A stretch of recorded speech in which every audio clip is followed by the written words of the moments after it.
Lines చూద్దాం. Current కోతలపై ప్రశ్నిస్తే బెదిరింపులు, అక్రమ కేసులు, ఇది ఏ తరహా ప్రజాపాలన అంటూ మండిపడుతున్న నెటిజన్లు. నేడు ఇందిరా పార్క్ వద్ద నిరుద్యోగుల మహాధర్నా, సర్కార్ హామీల అమలు, డిమాండ్ల సాధనకై పోరు. రాష్ట్ర ప్రభుత్వంలో మంట పుట్టిస్తున్న కొత్త మద్యం బ్రాండ్లు, మంత్రి జూపల్లి వ్యాఖ్యలపై రాజకీయ వర్గాల్లో ఆసక్తికర చర్చ. లోక్సభ ఎన్నికల్లో టీపీసీసీ తీరుపై అధిష్టానం సీరియస్, ఫలితాలపై నిజ నిర్ధారణకు త్రిసభ్య కమిటీ. మొన్న నీట్, నేడు నెట్, వరుస లీకులు, మోదీ హయాంలో పరీక్షలు అబాసుపాలు. టీ20 వరల్డ్ కప్ సూపర్ 8లో నేడు భారత్ తొలి మ్యాచ్, బార్బడోస్లో ఆఫ్ఘన్తో తలపడనున్న టీమిండియా.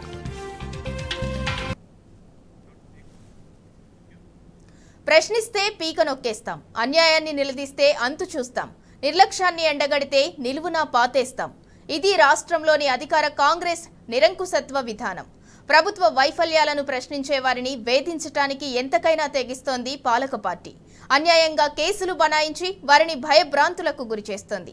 కరెంటు కోతలపై ప్రభుత్వాన్ని నిలదీసినందుకు ఒక మహిళను బెదిరించి మరో మహిళా జర్నలిస్టు రేవతిపై అక్రమ కేసు బనాయించారు. కాంగ్రెస్ దౌర్జన్యకాండపై తెలంగాణ సమాజమంతా భగ్గుమంటోంది. జర్నలిస్టు రేవతిపై అక్రమ కేసు పెట్టడాన్ని టీజేఎఫ్ అధ్యక్షుడు పల్లె రవికుమార్ ఖండించారు. తక్షణమే కేసును ఉపసంహరించుకోవాలని డిమాండ్ చేశారు.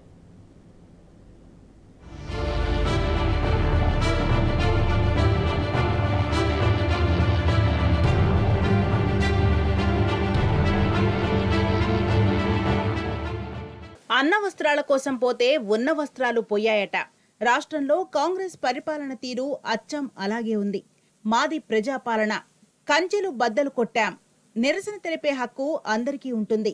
ఇలా ఉద్దెర డైలాగులు కొట్టిన కాంగ్రెస్ నాయకులు రియాలిటీకి వచ్చేసరికి చుక్కలు చూపిస్తున్నారు.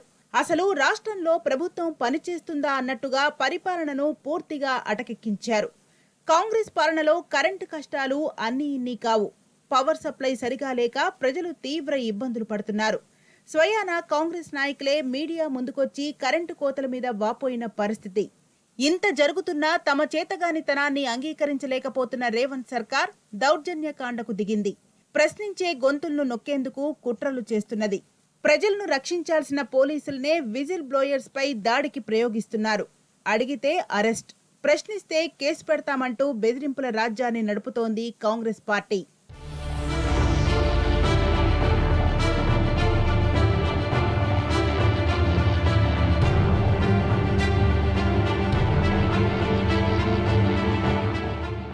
హైదరాబాద్ నగరంలో ఎడాపెడా కరెంటు కోతలు విధిస్తున్నారు. ఎల్బీ నగర్ లో అయితే గంటల తరబడి కరెంటు కట్ చేస్తున్నారు.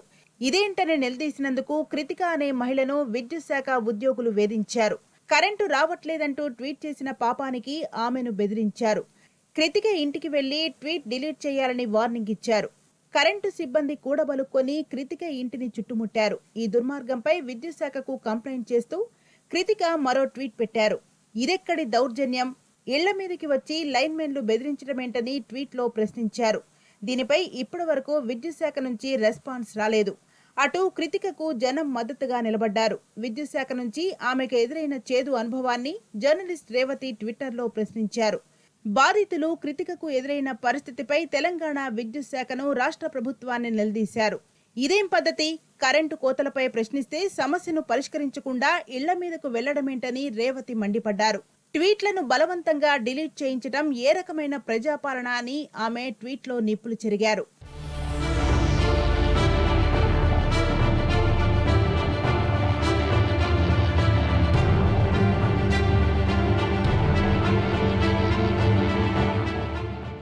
జర్నలిస్ట్ రేవతి ట్వీట్ పై విద్యుత్ శాఖ నుంచి గానీ, రాష్ట్ర ప్రభుత్వం నుంచి గానీ స్పందన లేదు. కానీ సంబంధం లేని ఈ వ్యవహారంలో రాచకొండ పోలీసులు తలదూర్చారు. ఎవరూ అడగకముందే రాచకొండ పోలీసుల నుంచి ఈ వ్యవహారంపై స్పందన వచ్చింది. జర్నలిస్ట్ రేవతి ట్వీట్ కు రిప్లై ఇచ్చి ఈ అంశంపై వివరాలిస్తే పరిశీలిస్తామంటూ పోలీసులు మెసేజ్ చేశారు. దీనికి రియాక్ట్ అయిన రేవతి, ఇది విద్యుత్ శాఖ ప్రభుత్వ వ్యవహారం కదా, మీరెందుకు జోక్యం చేసుకుంటున్నారని ప్రశ్నించారు. మీకు సాయం చేద్దామనే ట్వీట్ చేశామంటూ పోలీసులు చెప్పుకొచ్చారు. అయితే తాను జర్నలిస్ట్నని, పోలీసులు ఏ ఉద్దేశంతో ట్వీట్ చేశారో అర్థం చేసుకోలేని అమాయకురాల్ని కాదని సమాధానమిచ్చారు. సమస్యలపై ప్రభుత్వాన్ని ప్రశ్నిస్తే పోలీసుల జోక్యం చేసుకోవడం ఖచ్చితంగా బెదిరించే ప్రయత్నమేనని రేవతి ఆగ్రహం వ్యక్తం చేశారు. ఈ ట్వీట్ ఎపిసోడ్ మొత్తం సోషల్ మీడియాలో పోస్ట్ చేశారు. దాంతో రాచకొండ పోలీసుల తీరుపై జనం మండిపడ్డారు. రేవతికి మద్దతు తెలుపుతూ ట్వీట్లతో కడిగిపారేశారు.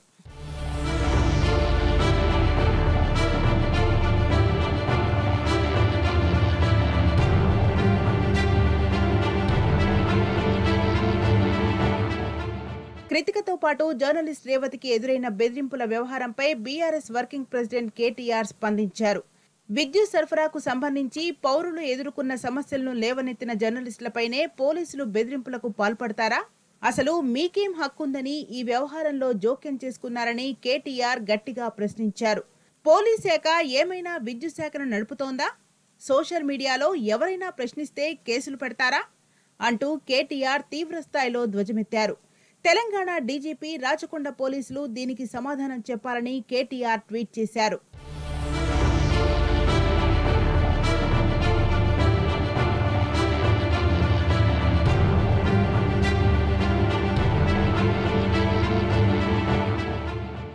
ఇంత జరిగినా తప్పులను సరిదిద్దుకోకుండా ఉల్టా బాధితురాలిపైనే కక్షపూరిత చర్యలకు దిగాయి రాష్ట్ర సర్కార్, పోలీస్ శాఖ. ఎల్బీ నగర్ ఏఈతో ఫిర్యాదు తీసుకుని మహిళా జర్నలిస్ట్ రేవతిపై కేసు బనాయించారు. ప్రభుత్వ పెద్దల సూచనలతోనే ఆమెపై కేసు నమోదు చేశారన్నది సుస్పష్టం. సర్కార్ దురహంకారంపై జర్నలిస్ట్ రేవతి తీవ్ర ఆగ్రహం వ్యక్తం చేశారు. తప్పులను ప్రశ్నిస్తే ప్రజా పాలనలో తనకు దక్కిన గౌరవం ఇదంటూ తనపై కేసు నమోదు చేసిన వైనాన్ని ప్రజలకు వివరించారు. ఎఫ్ఐఆర్ కాపీని ట్వీట్ చేశారు. అసలు దోషులైన విద్యుత్ శాఖ అధికారులు, సిబ్బంది బెదిరింపులకు పాల్పడిన పోలీసులు స్వేచ్ఛగా తిరుగుతుంటే ప్రశ్నించినందుకు తనపై కేసు పెట్టారని ఆమె ఆవేదన వ్యక్తం చేశారు. మీడియా పైన ఇదేనా మీ స్టాండ్ అంటూ సీఎం రేవంత్ రెడ్డి, రాహుల్ గాంధీ, ప్రియాంక గాంధీని నిలదీశారు. నిజాలను నిగ్గదీసే జర్నలిస్టుల గణాన్ని నొక్కడమేనా మీ ప్రజాపాలన అని మండిపడ్డారు.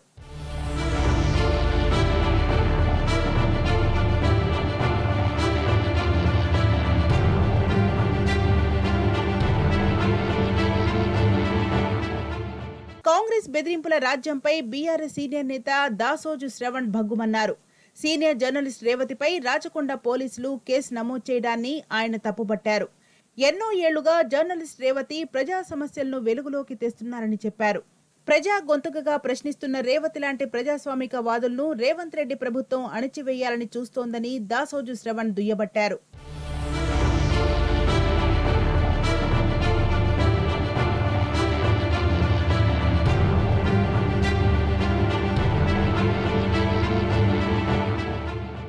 జర్నలిస్ట్ రేవతిపై తప్పుడు కేసు పెట్టిన ప్రభుత్వం, పోలీసులు, విద్యుత్ శాఖ తీరుపై తెలంగాణ ప్రజలంతా మండిపడుతున్నారు. ఇదెక్కడి బెదిరింపుల రాజ్యమని ఆగ్రహం వ్యక్తం చేస్తున్నారు. కాంగ్రెస్ 6 నెలల పాలనలో శాంతి భద్రతలు భ్రష్టుపట్టాయని ఆగ్రహం వ్యక్తం చేస్తున్నారు. శాంతి భద్రతలపై సమీక్ష చేసే సోయిలేని సీఎం రేవంత్ ప్రశ్నిస్తున్న జర్నలిస్టులు, సామాన్యులపై కేసులు పెట్టడం దుర్మార్గమని ఫైర్ అవుతున్నారు.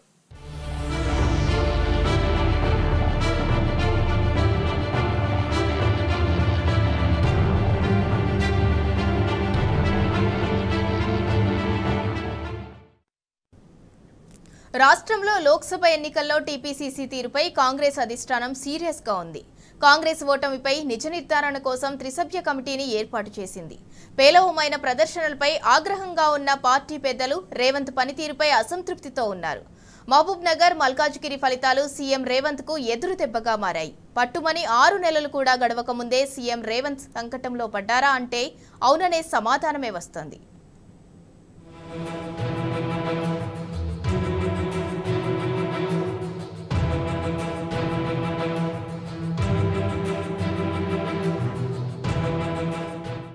రాష్ట్రంలో అధికారంలో ఉండి కూడా లోక్సభ ఎన్నికల్లో కాంగ్రెస్ కు పేలవమైన ఫలితాలు రావడంపై పార్టీ అధిష్టానం గుర్రుగా ఉంది.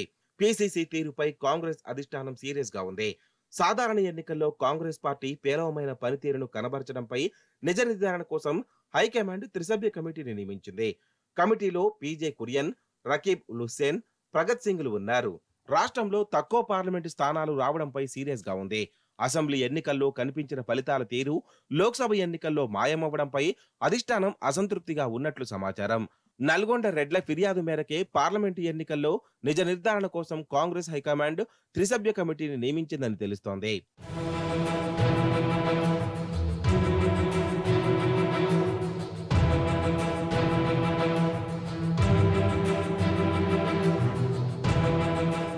కనీసం 14 నుంచి 15 స్థానాలు సాధిస్తామని సీఎం రేవంత్ ఊదరగొట్టినా ఆ సంఖ్య సగానికి పడిపోయి కేవలం 8 సీట్లు మాత్రమే గెలుచుకోవడంపై ఢిల్లీ పెద్దలు గుర్రుగా ఉన్నారని వినికిడి. రేవంత్ రెడ్డి సొంత నియోజకవర్గం మహబూబ్ నగర్, గతంలో ఆయన ఎంపీగా ఉన్న సిట్టింగ్ సీటు మల్కాజిగిరి స్థానాల్లో పార్టీ ఘోరంగా ఓడిపోవడంపై జాతీయ నాయకత్వం సీరియస్ గా ఉంది. మహబూబ్ నగర్ లో సీఎం రేవంత్ రెడ్డి ఏకంగా 10 బహిరంగ సభల్లో పాల్గొన్నా ఆ సీటును మాత్రం దక్కించుకోలేకపోయారు.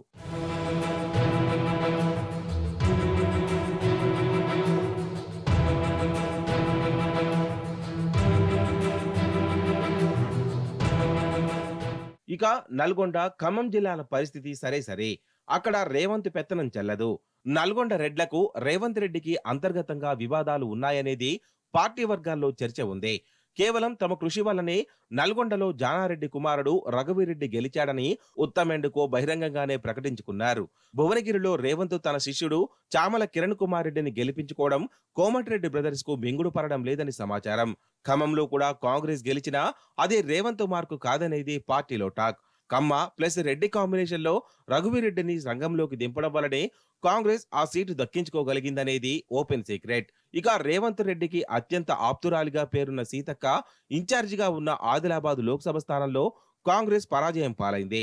సరిగ్గా ఎన్నికలకు ముందు బీఆర్ఎస్ నుంచి కాంగ్రెస్ లోకి జంపైన దానం నాగేందర్ కూడా సికింద్రాబాద్ నుంచి ఓడిపోయిన విషయం తెలిసిందే.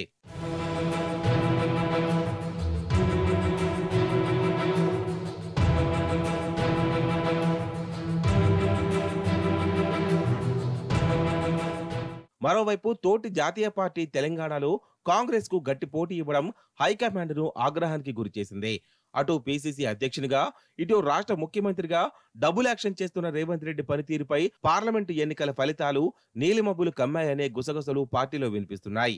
చేవెళ్ల, మల్కాజ్గిరి గెలుపులో బీజేపీకి ముఖ్యమంత్రి రేవంత్ పరోక్షంగా సహకరించారనే అపనింద కూడా ఉంది. అందుకే అయితే 2 లేదంటే రెండిటిలో ఏదో ఒక పదవి ఓడడం ఖాయమనే ఆసక్తికర చర్చ మొదలైంది. తెలంగాణ ప్రదేశ్ కమిటీకి కొత్త అధ్యక్షుడిని నియమించాలని అధిష్టానం భావిస్తోంది. బట్టి విక్రమార్క, మధుయాష్కి గౌడ్, పొన్నం ప్రభాకర్ గౌడ్, సీతక్క, మహేష్ గౌడ్లతో సహా దాదాపు పార్టీ సీనియర్ నాయకులంతా పోటీలో ఉన్నారు. మంత్రి పదవో లేదా పీసీసీ పదవో ఏదో ఒక్కటే అనే ఆంక్షను పెట్టే యోచనలో హైకమాండ్ ఉన్నట్లు పార్టీ వర్గాల్లో చర్చ జరుగుతోంది.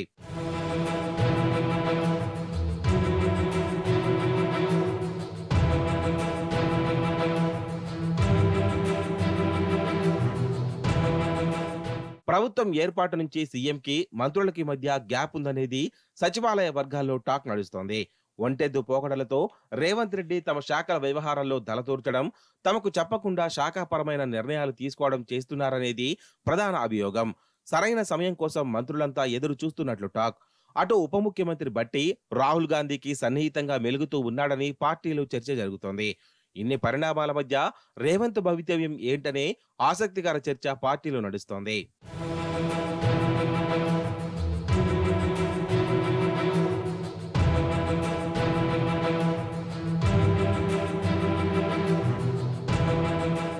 తెలంగాణతో పాటు మధ్యప్రదేశ్, ఛత్తీస్గఢ్, ఒడిశా, ఢిల్లీ, ఉత్తరాఖండ్, హిమాచల్ ప్రదేశ్, కర్ణాటకలో కూడా ఓటమిని విశ్లేషించడానికి కాంగ్రెస్ అధిష్టానం కమిటీలను నియమించింది. మిగిలిన రాష్ట్రాల సంగతి పక్కన పెడితే తెలంగాణ, కర్ణాటకలో కాంగ్రెస్ అధికారంలో ఉండి సాధారణ ఎన్నికల్లో మెరుగైన ప్రదర్శన చేయకపోవడంపై గుర్రుగా ఉంది. ఈ 2 రాష్ట్రాల్లో తామే పరిపాలనలో ఉన్న గణనీయమైన స్థానాలు సాధించలేకపోయామనేది ఢిల్లీ నాయకత్వం గుస్సాకు అసలు కారణం.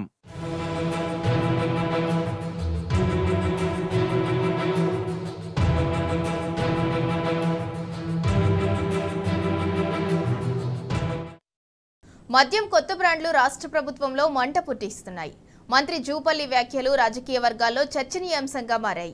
ఏకంగా మినిస్టర్నే పక్కకు నెట్టి కొత్త బ్రాండ్లను రాష్ట్రంలో ప్రవేశపెట్టడం వెనుకున్న రింగ్ మాస్టర్ ఎవరన్నది జోరుగా చర్చ జరుగుతోంది. మరోవైపు కొత్త బ్రాండ్లకు అనుమతుల నిలిపివేత తాత్కాలికమేనని కొన్ని రోజులకు మళ్లీ పునరుద్ధరించి ప్రజలకు కొత్త వాటినే అలవాటు చేస్తారని చెప్పుకుంటున్నారు.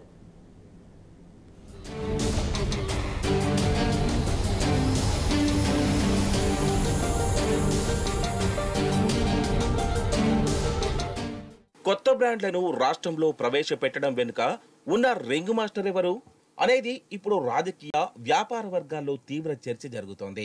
రాష్ట్రంలో కొత్త మద్యం బ్రాండ్ల అనుమతి వ్యవహారం ప్రభుత్వంలో చిచ్చు పెట్టినట్లే కనిపిస్తోంది. ఈ వ్యవహారం చెలికి గాలివానలా తయారై ఇటు ప్రభుత్వంలో అటు పార్టీలో దుమారం రేపే పరిస్థితులు కనిపిస్తున్నాయి. సౌమ్యుడిగా పేరున్న ఎక్సైజ్ శాఖ మంత్రి జూపల్లి కృష్ణారావు ఈ విషయంలో తీవ్ర ఆగ్రహంతో ఉన్నారని, అటో ఇటో తేల్చేయాలని పట్టుదలతో ఉన్నారని రాజకీయ వర్గాల్లో ప్రచారం జరుగుతోంది.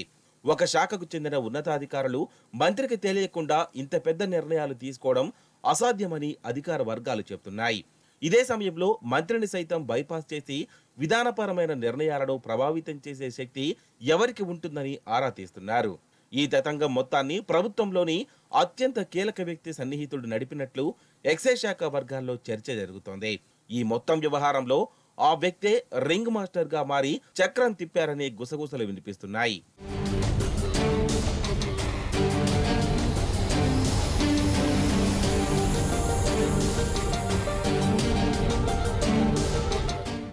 మంత్రి జూపల్లి ఇప్పటిదాకా ఏ మంత్రిని చేయని విధంగా ఏకంగా 5 గంటల పాటు ఎక్సైజ్ శాఖ ఉన్నతాధికారులతో సమీక్ష నిర్వహించడం, అందులో ఘాటు వ్యాఖ్యలు చేయడానికి బలమైన కారణం ఉందని ప్రచారం జరుగుతోంది.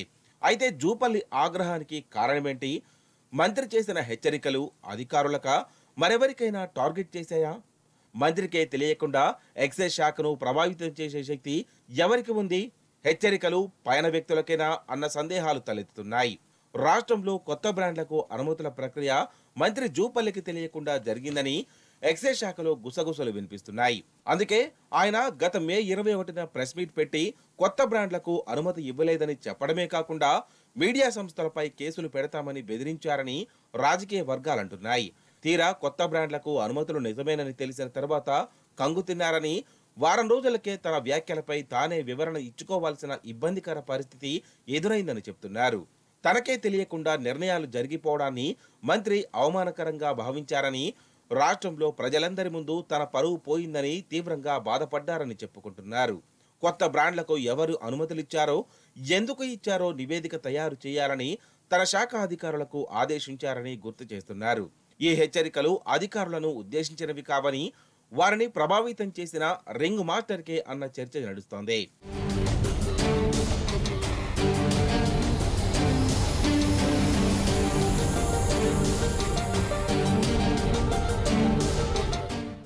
ఎక్సైజ్ ఉన్నతాధికారుల పరిస్థితి మింగలేక కక్కలేక అన్నట్లుగా తయారైందని చర్చ జరుగుతోంది. మంత్రినే బైపాస్ చేసి నిర్ణయాలు అమలు చేసే శక్తి ఉన్న వారి పేర్లను బయట పెట్టలేక, మంత్రికి సర్ది చెప్పలేక నానా అవస్థలు పడుతున్నారని ఆ శాఖ వర్గాల్లో చెప్పుకుంటున్నారు. మంత్రి ఆదేశం మేరకు ఎవరు ఎలా అనుమతులిచ్చారో సాంకేతికంగా నివేదిక సిద్ధం చేస్తున్నారని, అంతే తప్ప ఈ తతంగం వెనుక ఎవరున్నారనే అంశంపై ఎవరూ పెదవి విప్పడం లేదని గుసగుసలు వినిపిస్తున్నాయి. ఈ వ్యవహారంలో ఒకరిద్దరు ఉన్నతాధికారులపై వేటు వేసి కప్పిపుచ్చుకునే ప్రయత్నం చేస్తారనే ప్రచారం జరుగుతోంది. ఈ వ్యవహారం ఇప్పుడు 4 గోడల మధ్య లేదని, ప్రజల్లోకి వెళ్లిపోయి చర్చ జరుగుతోందని కాంగ్రెస్ పార్టీలో ఆందోళన మొదలైనట్లు సమాచారం. ఒక వ్యక్తి చేసిన నిర్వాకం అటు ప్రభుత్వానికి ఇటు పార్టీ మెడకు చుట్టుకుంటోందని, దీంతో పార్టీకి నష్టం కలిగే ప్రమాదం ఉందని సీనియర్ నేతలు ఆందోళన వ్యక్తం చేస్తున్నట్లు చెప్పుకుంటున్నారు. ప్రజలు నమ్మి అధికారం కట్టబెడితే ప్రభుత్వంలో మంత్రి పదవులకు ఇచ్చే విలువ ఇదేనా అంటూ మండిపడుతున్నారనే గుసగుసలు వినిపిస్తున్నాయి.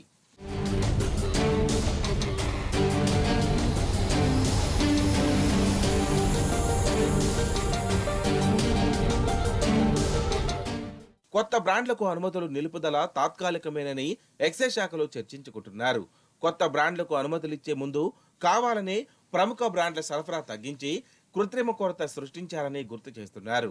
ఇప్పుడు కూడా అలాంటి పరిస్థితులే ఉన్నాయని అంటున్నారు.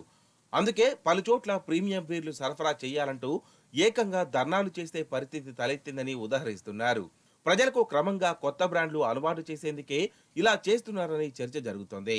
ప్రీమియం బ్రాండ్ల మద్యం దొరకకపోతే 2-3 రోజులు వెనక్కి వెళ్లిపోతారని, 4వ రోజు ఉన్నదే ఇచ్చేయంటూ ఏది ఇస్తే అది తీసుకొని వెళ్లిపోతారని సీనియర్ లిక్కర్ వ్యాపారి ఒకరు చెప్పారు. ఇప్పుడు కూడా కొన్ని రోజులకు కొత్త బ్రాండ్లకు అనుమతులు పునరుద్ధరించి ప్రజలకు అలవాటు చేస్తారనే ప్రచారం జరుగుతోంది.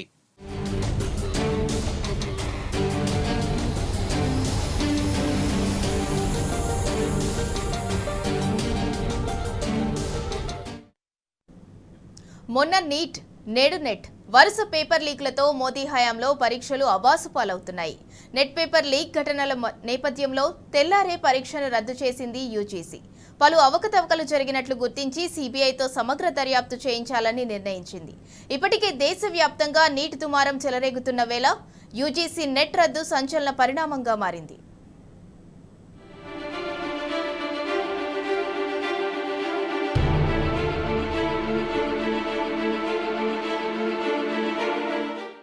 నీట్ యూజీ 2024 పరీక్షా ప్రశ్నాపత్రం లీక్ అయిందని, పలు అక్రమాలు జరిగాయన్న ఆరోపణలు దేశవ్యాప్తంగా దుమారం రేపుతున్న వేళ మరో సంచలన పరిణామం చోటు చేసుకుంది.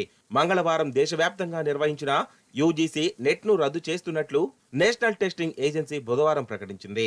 నెట్ పరీక్షలో పలు అవకతవకలు జరిగినట్లు గుర్తించిన నేపథ్యంలో ఈ నిర్ణయం తీసుకున్నట్లు తెలిపింది. పరీక్ష సమగ్రత దెబ్బతిన్నట్లు కేంద్ర హోంశాఖ పరిధిలోని national cyber crime threat analytics unit నుంచి యూజీసీకి సమాచారం వచ్చిందని ఎన్టీఏ వెల్లడించింది.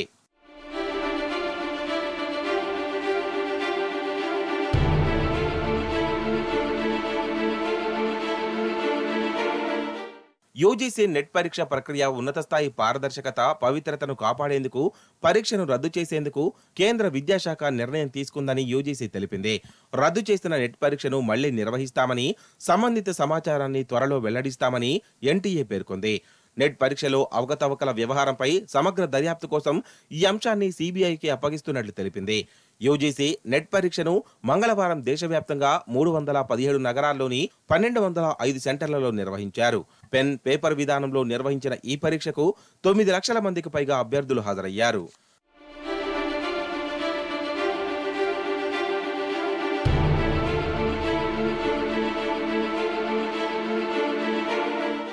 దేశవ్యాప్తంగా వైద్య విద్య కోర్సుల్లో ప్రవేశాలకు గత నెల నిర్వహించిన నీట్ యూజీసీ 2024 పరీక్ష లీక్ అయిందని, పరీక్షలో అక్రమాలు జరిగాయని పెద్ద ఎత్తున ఆరోపణలు వస్తున్న విషయం తెలిసిందే. లక్షలాది మంది విద్యార్థులకు సంబంధించిన ఈ అంశం ఇప్పుడు దేశంలో హాట్ టాపిక్ గా మారింది. నీట్ అంశంపై సుప్రీంకోర్టుకు ఎక్కడంతో పాటు అభ్యర్థులు, విద్యా సంఘాలు, రాజకీయ పార్టీలు దేశవ్యాప్తంగా ఆందోళనలు చేస్తున్నాయి. నీట్ లీకేజీ అక్రమాల ఉదంతాలు బీహార్, గుజరాత్ రాష్ట్రాల్లో వెలుగు చూశాయి. ఆయా రాష్ట్రాల్లో పోలీస్ కేసులు నమోదు చేయడంతో పాటు పలువురిని అరెస్టులు కూడా చేశారు.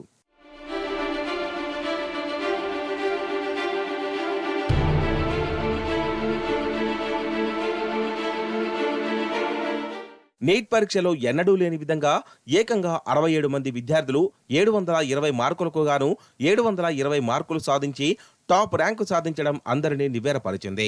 మరోవైపు సమయం కోల్పోవడం, ఇతరత్రా కారణాలతో 1563 మంది విద్యార్థులకు గ్రేస్ మార్కులు ఇవ్వడం మరొక అంశం.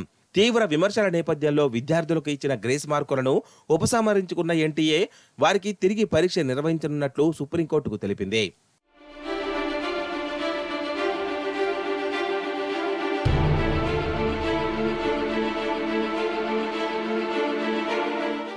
దేశవ్యాప్తంగా నీట్ పరీక్షలను రద్దు చేయాలన్న ఆందోళనలు పెరుగుతున్నాయి. దీంతో బీహార్ పోలీసుల నుంచి నివేదిక కోరింది కేంద్ర విద్యాశాఖ. బీహార్లోని పాట్నాలో నీట్ యూజీ 2024 పరీక్ష నిర్వహణలో జరిగిన అక్రమాలకు సంబంధించి నివేదిక సమర్పించాలని కేంద్ర విద్యాశాఖ బుధవారం బీహార్ రాష్ట్ర పోలీస్ శాఖకు చెందిన ఆర్థిక నేరాల విభాగాన్ని కోరింది.